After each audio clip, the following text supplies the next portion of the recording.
بسم اللہ الرحمن الرحیم۔ پرتگال کے جہاز راں واسکو ڈے گاما کے بعد سیدی علی رئیس دوسرا جہاز راں تھا جس نے برِ صغیر کا سفر کیا تھا، لیکن دونوں جہاز رانوں میں زمین آسمان کا فرق تھا۔ واسکو ڈے گاما ایک بحری قزاق تھا جس کا پیشہ لوٹ مار اور قتل و غیرت گری تھی۔ وہ بحری سفر کرتا ہوا 1498 میں ہندوستان کے شہر کالی کٹ پہنچا اور واپسی میں 16 بھارتی ماہی گیروں کو اغوا کر کے پرتگال لے گیا۔ ہندوستان کے دوسرے سفر کے دوران واسکو ڈے گاما نے مسلمان زائرین کے ایک جہاز کو جو کہ کالی کٹ سے مکہ جا رہا تھا اور جس میں 400 حجاج سوار تھے جن میں 50 خواتین بھی تھی، لوٹ لیا اور انتہائی سفاکی سے مسافروں کو قید کر کے جہاز کو آگ لگا دی۔ کالی کٹ کے راجہ ساموتری نے جہاز کے مسافروں کو بچانے کی حتی الامکان کوشش کی اور بڑے پجاری کو گفت و شنید کے لیے واسکو ڈے گاما کے پاس بھیجا، جس نے بڑے پجاری کے ہونٹ اور کان کاٹ دیے اور کانوں کی جگہ کتے کے کان سی کر پجاری کو راجہ کے پاس واپس بھجوا دیا۔ اس کی بانسبت سیدی علی رئیس شریف النفس اور علم دوست انسان تھا۔ وہ ترکی کے بحری فوج کا سالار تھا۔ اس نے سندھ میں قیام کے دوران صوفیاء کرام کی خدمت میں حاضر ہو کر دین کا علم حاصل کیا۔ اس نے وادی مہران میں قیام کے دوران علمی و ادبی خدمات انجام دی اور ایک سفر نامہ بھی تحریر کیا۔ اس کا باپ سیدی حسن رئیس ترکی کی مسلحہ افواج میں امیر البحر کے عہدے پر فائز تھا۔ اس کو جہاز رانی میں اس قدر مہارت حاصل تھی کہ سیاحت کے پیشے سے وابستہ افراد اس سے جہاز رانی کی تربیت حاصل کر کے کھلے سمندر میں مختلف خطوں کے سفر پر گامزن ہوتے تھے۔ اس کے بیٹے سیدی علی رئیس نے اسی ماحول میں آنکھ کھولی تھی۔ اس نے اپنے باپ سے جہاز رانی کے اصول اور قاعدے سیکھے اور 960 ہجری کے لگ بھگ ترک حکمراں سلطان سلیمان ثانی کی ملازمت اختیار کی۔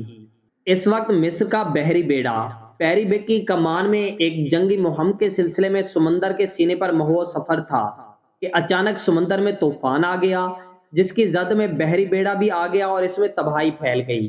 طوفان سے بحری بیڑے کے متعدد جہاز تباہ ہو گئے، باقی بچنے والے جہاز انتہائی مشکلات سے گزر کر یمن کی بندرگاہ عدن پہنچنے میں کامیاب ہوئے۔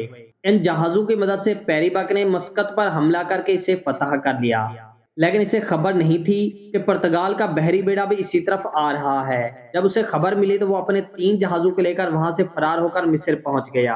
ان واقعات کا علم ہونے کے بعد مصری بیڑے کی کمان سید علی رئیس کو سونپی گئی اور کہا گیا کہ وہ اس مہم کو سر کرے۔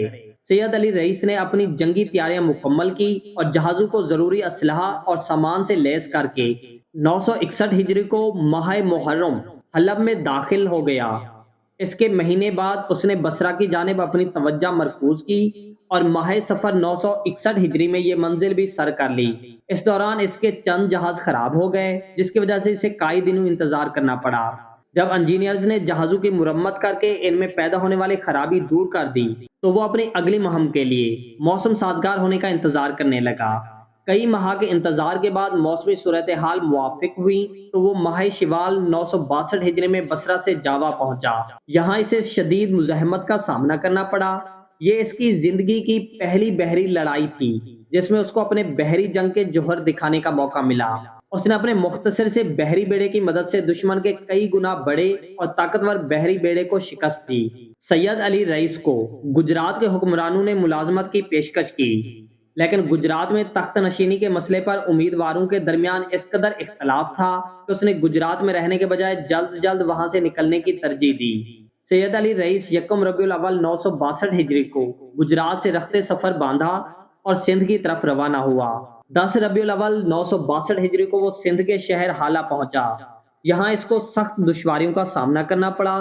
جرائم پیشہ عناصر نے اس کا راستہ روک لیا اور لوٹ مار کی کوشش کی، لیکن اس نے ان کی اس کوشش کو ناکام بنا دیا اور وہاں سے نکل کر کچھ کے صحرا کو عبور کیا۔ پھر وانگا کے سفر کے مہم اختیار کی۔ اس مہم کے ختم ہونے پر وہ 26 ربیع الاول 962 ہجری کو بدین کے نوحہ میں موضوع فتح باغ پہنچا۔ جب سید علی رئیس فتح باغ پہنچا تو اس کو سندھ کی فضا انتہائی مسحور کن اور ماحول خوبصورت دکھائی دیا۔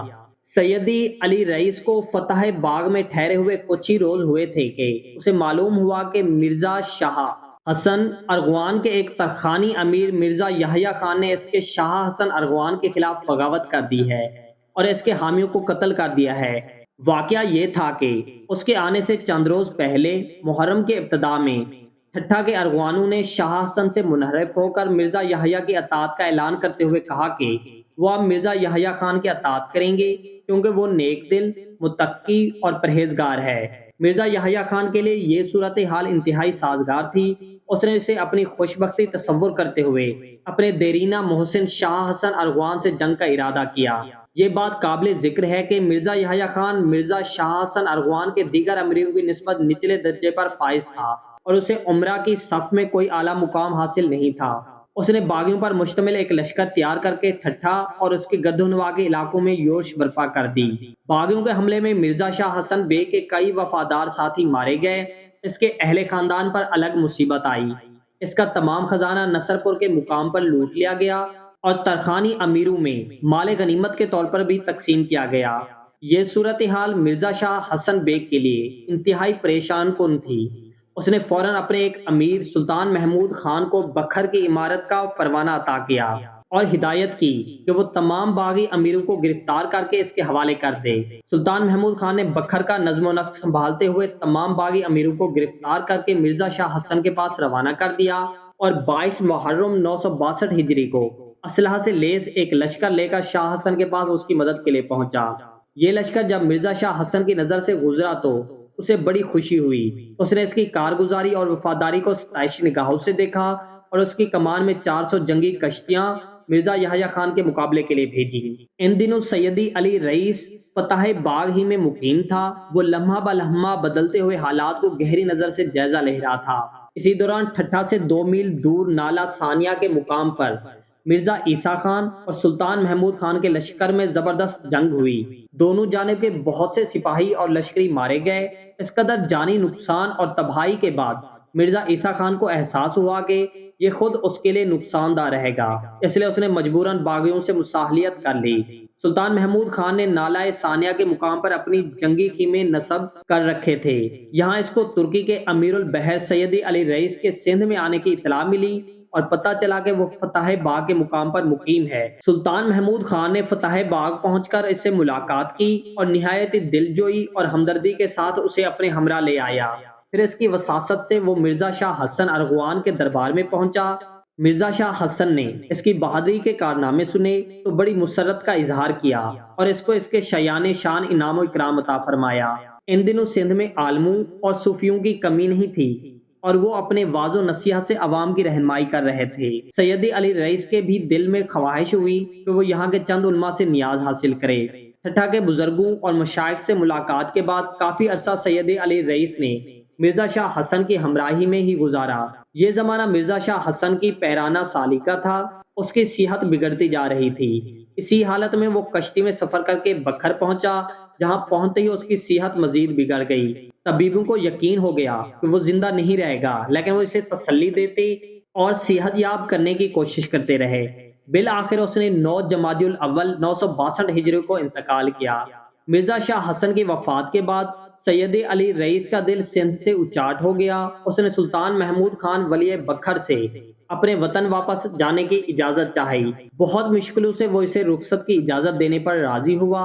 سیدی علی رئیس نے بکھر سے ملتان اور اچ کی راہ لی اور وہاں سے ہوتا ہوا لاہور کی طرف نکل گیا۔ اپنے قیام سندھ کے دوران سیدی علی رئیس نے سندھ کے حالات ایک سفر نامے کی شکل میں مرتب کیے۔ اس سفر نامے کا نام مرات المالک ہے۔ اس سفر نامے کی ہماری ادبی تاریخ میں اس اعتبار سے زیادہ اہمیت ہے کہ اس میں بعض اہم واقعات کا انکشاف کیا گیا ہے جن تک ہمارے مورخوں کی ابھی تک نظر نہیں گئی یا وہ ان مورخوں کی دسترس سے بہت دور تھے۔ اس سفر نامے کی اس اعتبار سے بھی بڑی اہمیت ہے کہ ہم اس کی مدد سے اپنی تاریخ کے بہت سے واقعات کی تصحیح کر سکتے ہیں۔ دوستو، تاریخ سے ریلیٹڈ ویڈیوز اگر آپ کو پسند ہیں تو ہماری ویڈیو کو لائک کریں اور ہمارے چینل کو بھی سبسکرائب کر لیں، کیونکہ آپ کو ہمارے چینل پر اس طرح کا کنٹینٹ ملتا رہے گا۔